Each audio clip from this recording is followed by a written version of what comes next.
Assalamualaikum warahmatullahi wabarakatuh. Selamat pagi anak-anakku semua. Ya, bagaimana keadaan kalian hari ini?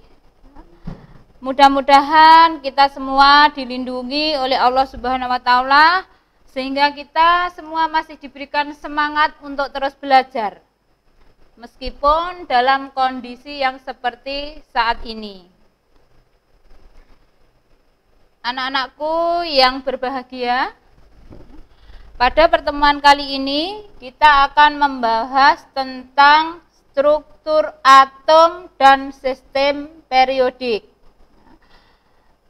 Khususnya untuk KD 3.2 itu menganalisis struktur atom berdasarkan konfigurasi elektron untuk menentukan letak unsur dalam tabel periodik.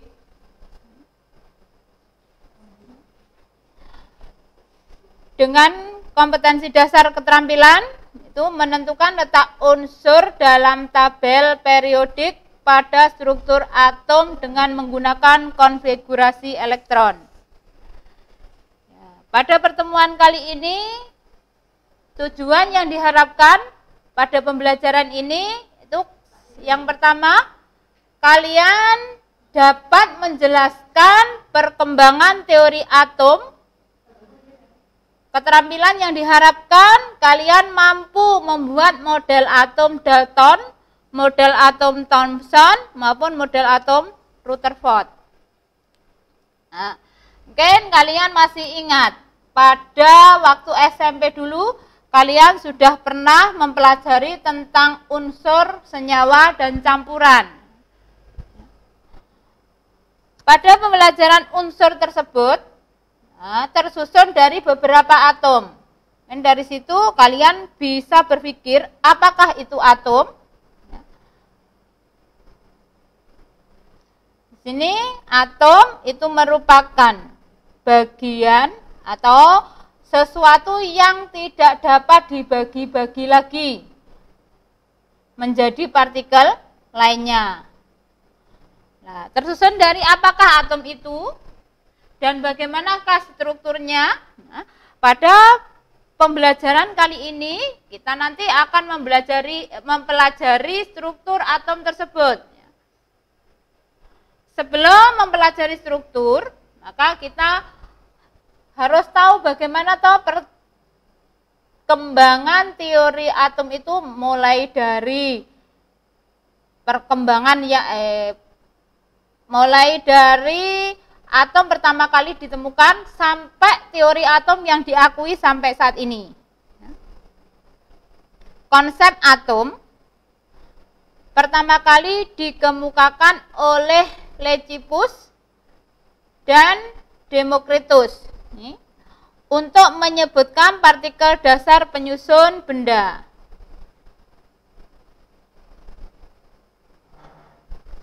Teori atom Democritus secara garis besar menjelaskan mengenai pembentukan dan perubahan-perubahan benda. Ini atom sebenarnya sangat kecil. Dengan alat pembesar pun tidak dapat dilihat dengan jelas itu untuk atom ya. Atom itu diperkirakan berukuran antara 30 sampai 150 Armstrong. Di mana 1 Armstrong nilainya sama dengan 1 pikometer. 1 pikometer itu nilainya sama dengan 10 pangkat negatif 10 meter atau sekitar 0,0000000001 meter. Nah, kalau dilihat dari ukurannya, berarti betapa kecilnya itu namanya atom. Nah, mungkin kalian juga pernah mendengar atom, ya. Mungkin karena berpikir atom itu bentuknya seperti apa toh? Nah, di sini kita perlu mempelajari perkembangan teori-teori atom. Ya.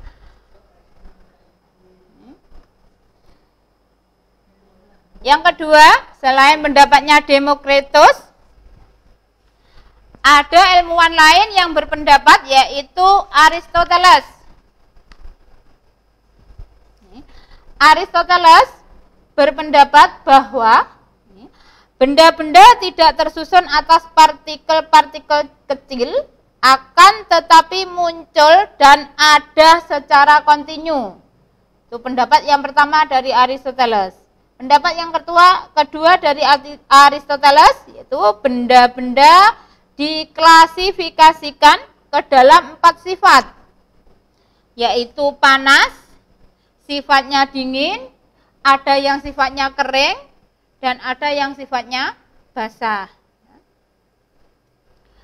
Bertolak pada berbagai pendapat dan beberapa percobaan yang dilakukan oleh para filsuf atau para ilmuwan, maka muncullah beberapa model-model atom. Di antaranya yang pertama ada model atom Dalton, atau yang mengemukakan adalah John Dalton, ini guru besar kimia yang berkebangsaan Inggris, mengemukakan beberapa pendapat bahwa semua benda itu tersusun dari atom yang merupakan partikel terkecil dari suatu unsur. Menurut Pak Dalton, atom tidak dapat dibagi-bagi. Jadi karena ukurannya yang sangat kecil tadi, sekitar 10 pangkat negatif 10 pikometer.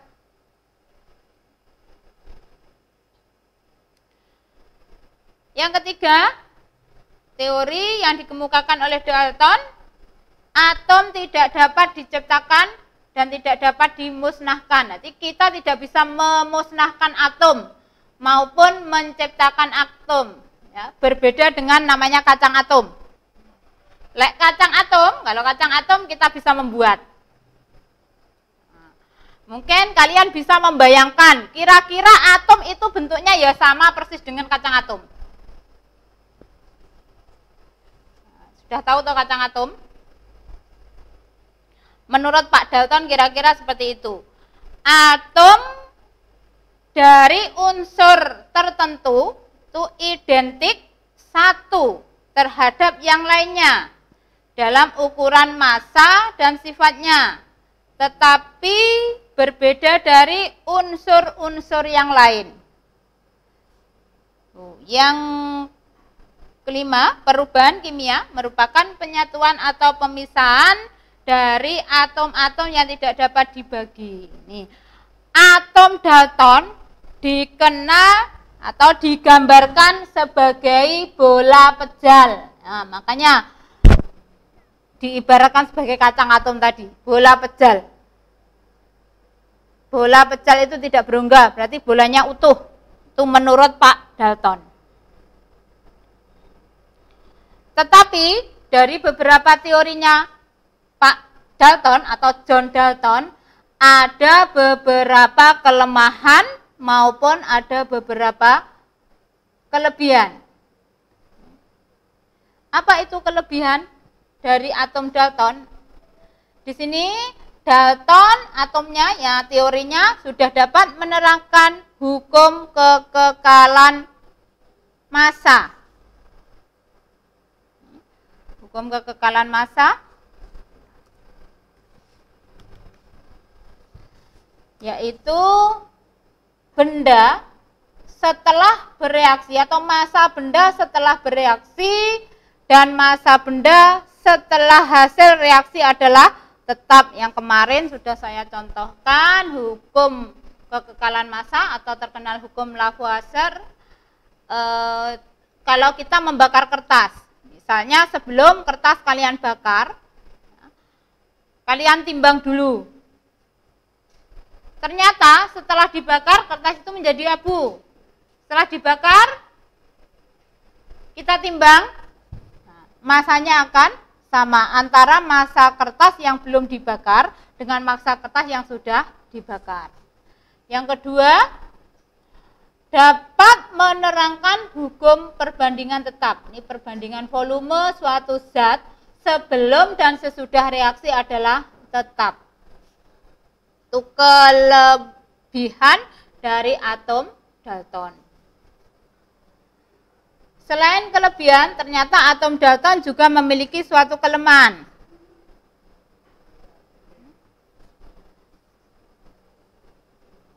Apa toh itu kelemahannya? Ternyata kelemahan dari atom Dalton itu yang pertama, Dalton tidak dapat menjelaskan sifat listrik materi atau muatan yang ada pada materi itu. Yang kedua, tidak dapat menjelaskan bagaimana cara-cara atom saling berikatan antara atom yang satu dengan atom yang lain. Yang ketiga, tidak dapat menjelaskan perbedaan antara atom unsur yang satu dengan atom unsur yang lain. Misalnya,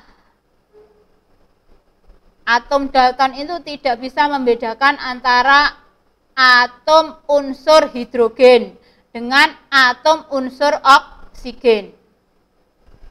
Jadi pendapat-pendapat Dalton itu ya, sampai sekarang ditetapkan sebagai teori atom Dalton ya, yang dari kurun waktu tahun 1803 sampai 1808.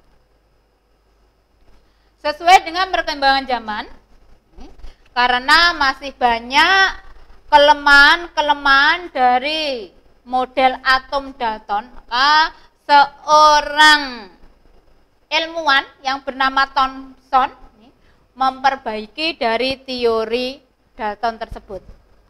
Yang kedua, ini model atom Thomson. Tuh, model atom Thomson. Thomson ini melakukan suatu eksperimen untuk menentukan jenis muatan pada sinar katoda. Ya, pada saat bereksperimen, Thomson menemukan bahwa berkas sinar katoda yang jatuh pada tempat yang berbeda-beda ketika medan listrik dan medan magnet itu sangat divariasikan ya. Mungkin kalian kemarin di pelajaran fisika sudah belajar namanya medan listrik. Apa toh itu medan listrik?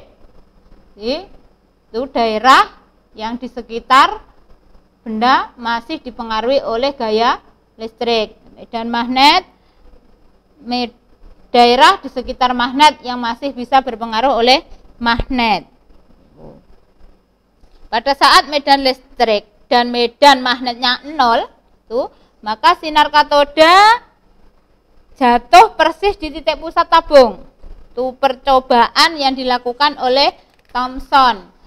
Berdasarkan percobaan yang Thomson lakukan, maka Thomson menyimpulkan bahwa muatan katoda adalah muatan negatif dan merupakan sebuah elektron. Dari percobaan tersebut, maka muncullah namanya model atom Thomson, yaitu Thomson mengemukakan bahwa atom itu berupa materi pejal bermuatan positif dan di dalamnya tersebar namanya elektron yang bermuatan negatif. Sehingga keseluruhan atom itu bersifat netral.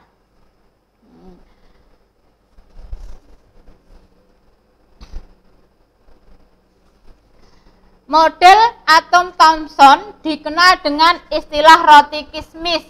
Mungkin kalian sudah pernah melihat roti kismis. Maksudnya roti di sini ya, yang ada kismisnya. Nanti model atomnya diibaratkan roti dan muatan yang ada dalam atom tersebut itu diibaratkan kismis yang ada di situ dengan jumlah muatan positif dan jumlah muatan negatif adalah sama. Nah, ini ciri-ciri dari atom Thomson. Atom Thomson adalah bola bermuatan listrik yang positif. Dan di dalam bola tersebut terdapat elektron yang tersebar secara merata.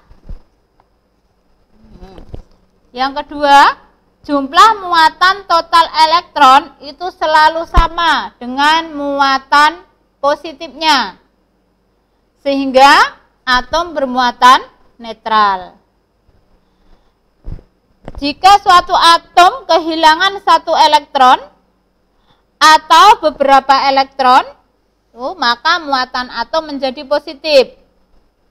Atau biasa disebut dengan atom atau disebut dengan ion positif. Karena muatan positifnya lebih banyak daripada muatan negatif. Dari teori model atom Thomson ini juga terdapat kelemahan dan juga kelebihan. Apa kelebihan model atom yang dikemukakan oleh Thomson? Ini kelebihannya, Thomson itu dapat membuktikan adanya partikel lain yang bermuatan negatif dalam atom. Berarti di sini atom bukan bagian terkecil dari suatu unsur menurut Thomson.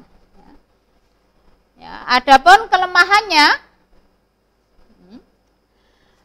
model atom Thomson tidak dapat menjelaskan susunan muatan yang positif maupun muatan yang negatif dalam bola atom tersebut.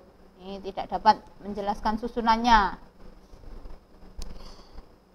Berdasarkan model atom Thomson, kita dapat memahami bahwa atom merupakan bola bermuatan listrik positif, ya, dan dinetralkan oleh muatan negatif. Karena apa? Karena jumlah muatan positifnya sama dengan jumlah muatan negatifnya. Yang sampai sekarang terkenal dengan model atom roti kismis. Model atomnya Pak Thomson.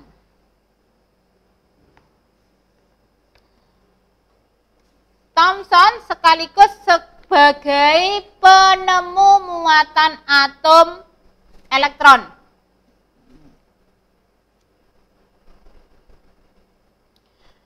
Kelemahan dari model atom Thomson ini kemudian diperbaiki oleh Pak Rutherford, ya, dengan beberapa eksperimennya, sehingga dikenal dengan namanya model atom Rutherford. Pada tahun 1909, Rutherford dan Ernest Marden memulai mempelajari struktur dalam sebuah atom. Mereka berdua, antara Pak Rutherford dan Pak Ernest, menyiapkan lempeng emas tipis dengan ketebalan 0,0004 cm. Lempeng emas tersebut dibombardir, ya, dengan partikel sinar alfa. Berdasarkan hasil eksperimennya, ternyata sebagian besar sinar alfa dibelokkan dengan sudut pembelokan yang cukup signifikan. Dan justru hanya sebagian kecil saja dari partikel alfa yang tidak dibelokkan. Berdasarkan hasil eksperimennya, Rutherford mengajukan model atom baru yang dikenal dengan model atom Rutherford.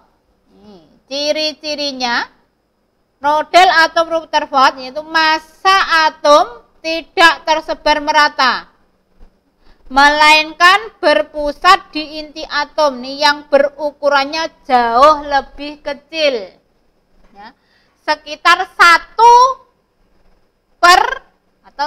dibagi 10.000 dari ukuran atom secara keseluruhan. Ya, kalau kita bayangkan berarti ukuran atomnya ya sangat kecil ya. Ukurannya 0,00001. Itu dari ukuran atom yang sebenarnya. Yang kedua, pendapat yang dikemukakan oleh Rutherford atau dikenal dengan ciri-ciri atom Rutherford, inti atom di situ bermuatan positif ya, dan dikelilingi oleh elektron-elektron yang bermuatan negatif dengan garis edarnya seperti peredaran planet-planet dalam tata surya beredar mengelilingi matahari. Ini. Seperti halnya dari model atom Thomson, maka Rutherford juga memiliki kelebihan dan juga memiliki kekurangan. Ini, seperti yang ada di gambar, itu model atom Rutherford, yaitu inti atom berada di tengah, muatannya positif, dan dikelilingi oleh atom yang bermuatan negatif atau elektron-elektron yang bermuatan negatif dengan bidang edar tertentu. Ini bidang edarnya. Kelebihan dari atom Rutherford ini yaitu Rutherford dapat membuat hipotesis bahwa atom itu tersusun dari inti atom dan elektron yang mengelilingi inti, seperti pada yang digambarkan di atas tadi. Inti atom bermuatan positif dikelilingi oleh elektron-elektron yang bermuatan negatif. Tetapi atom dari Rutherford ini juga memiliki kelemahan. Lalu kelebihannya, dia dapat membuat hipotesis bahwa atom tersusun dari inti atom dan elektron yang mengelilinginya. Dengan kelemahan atom Rutherford itu tidak bisa menjelaskan mengapa atom itu atau elektron-elektron dalam atom yang saya gambarkan di atas tadi, lintasannya, pada lintasan ini kenapa elektron kok tidak bisa jatuh ke dalam inti? Kelemahannya tidak dapat menjelaskan mengapa elektron tidak jatuh ke dalam inti atom. Berdasarkan teori fisika tentang gerakan elektron yang mengitari inti disertai pemancaran energi, sehingga lama-kelamaan energi elektron itu akan habis atau berkurang, dan lintasannya semakin lama akan mendekati inti dan jatuh ke dalam inti. Itu kelemahan teori yang dikemukakan oleh Rutherford. Berdasarkan kelemahan-kelemahan tersebut, ada seorang ilmuwan baru menyempurnakan teori atomnya Rutherford. Nah, di sini namanya Pak Niels Bohr atau dikenal dengan model atom Bohr. Pak Niels Bohr atau ilmuwan Niels Bohr itu seorang ahli kimia yang berkebangsaan Denmark. Mungkin kalian pernah memotong bawang merah. Kalau kalian perhatikan, ini bawang merah, kalau kita potong melintang, di dalamnya pasti ada lapisan-lapisan bawang ya. Tuh, jika kita amati dan kita cermati, tuh bagian bawang merah yang mungkin kalian pernah tentunya memotong, maksud saya memotong bawang merah. Kalau kita cermati atau kita amati bagian dalam bawang yang kita potong tuh, berupa lingkaran-lingkaran yang berlapis-lapis. Lingkaran-lingkaran tersebut menyerupai model atom Bohr. Jadi kita bisa bayangkan model atomnya Pak Bohr itu sama dengan bawang merah yang dipotong. Berikut model atom Bohr nih, atau teori tentang atom Bohr, yaitu 1. Di sekitar inti atom terdapat orbit-orbit yang stabil yang ditempati oleh elektron. Seperti yang sudah saya jelaskan, mungkin kalian sambil mendengarkan ini bisa mengambil bawang merah, dipotong, dilihat. Diibaratkan itu atom. Setelah kalian potong, kalian lihat di dalam bawang merah itu ada lapisan-lapisan bawangnya. Menurut Pak Bohr, tidak lebihnya seperti itu atomnya dia. Di sekitar inti atom, intinya bagian yang paling tengah, dikelilingi oleh bagian-bagian berikutnya pada orbit yang stabil. Makanya stabil di sini tidak mencong ya, tidak meleset, stabil. Dan ditempati oleh elektron.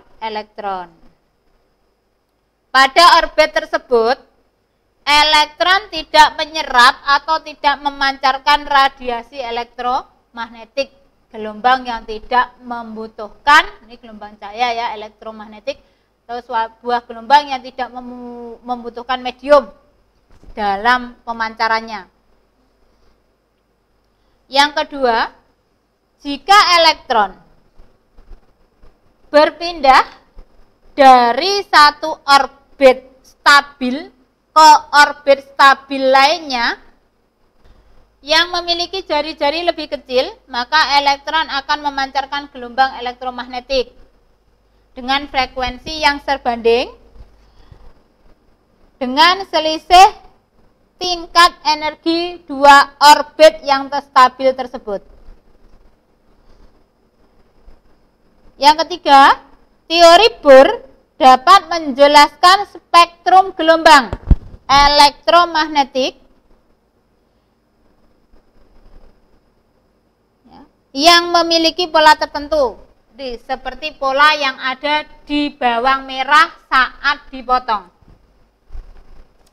Ketika elektron mengalami transisi, maka elektron akan memancarkan gelombang elektromagnetik. Proses semacam ini yang bisa menjelaskan mengapa spektrum cahaya itu yang dihasilkan tidak kontinu. Terus secara tidak langsung, ketidakkontinuan spektrum menunjukkan adanya perpindahan elektron dari orbit-orbit yang terpisah satu sama lain. Nah, di sini seperti pada atomnya Rutherford, meskipun Bohr sudah menyempurnakan, tapi masih punya kelemahan juga, dan ada pula kelebihannya. Ini kelebihan atom Bohr. Ada beberapa kelebihan atom Bohr. Yang pertama, keberhasilan teori Bohr terletak pada kemampuannya untuk meramalkan garis-garis dalam spektrum hidrogen. Salah satu penemuan Bohr adalah sekumpulan garis halus, terutama jika atom-atom yang dieksitasikan diletakkan pada medan magnet. Adapun kelemahan dari atom Bohr itu ada 3 kelemahan dari atom Bohr. Itu 1, struktur garis halus dijelaskan melalui modifikasi teori Bohr, tetapi teori ini tidak pernah berhasil memberikan spektrum selain atom hidrogen. Jadi Bohr hanya memberikan spektrumnya pada atom hidrogen. Yang kedua, belum mampu menjelaskan adanya struktur halus tersebut pada spektrum, yaitu 2 atau lebih garis yang sangat berdekatan. Spektrum itu berupa garis-garis edar ya. Yang ketiga, belum dapat menerangkan spektrum atom yang kompleks. Intensitasnya relatif dari setiap garis spektrum emisi serta adanya efek Zeeman. Efek Zeeman itu terpecahnya garis spektrum bila atom berada dalam medan magnet, itu namanya efek Zeeman ya. Jadi dari model atom Bohr inilah kita bisa memahami bahwa elektron yang mengelilingi inti atom terletak pada orbit masing-masing. Ya, maksudnya tidak bisa pindah ke orbit yang lain seperti gerakan planet-planet yang mengitari matahari. Berdasarkan model atom Bohr, kita dapat memahami bahwa elektron yang mengelilingi inti atom terletak pada orbit masing-masing dan tidak dapat berpindah dari satu orbit ke orbit yang lain. Ini berdasarkan kelemahannya sesuai dengan perkembangan zaman, maka teori atom Bohr ini disempurnakan lagi dengan nama teori atom mekanika kuantum. Ya. Berdasarkan kelemahan tersebut, ada beberapa ilmuwan melakukan eksperimen terhadap radiasi benda hitam. Dapat ditentukan berdasarkan energi partikel yang menyempurnakan atau yang dikenal dengan teori mekanika kuantum. Itu dikemukakan oleh Erwin Schrödinger yang mengajukan teori atom disebut dengan teori mekanika kuantum, menyatakan bahwa ini,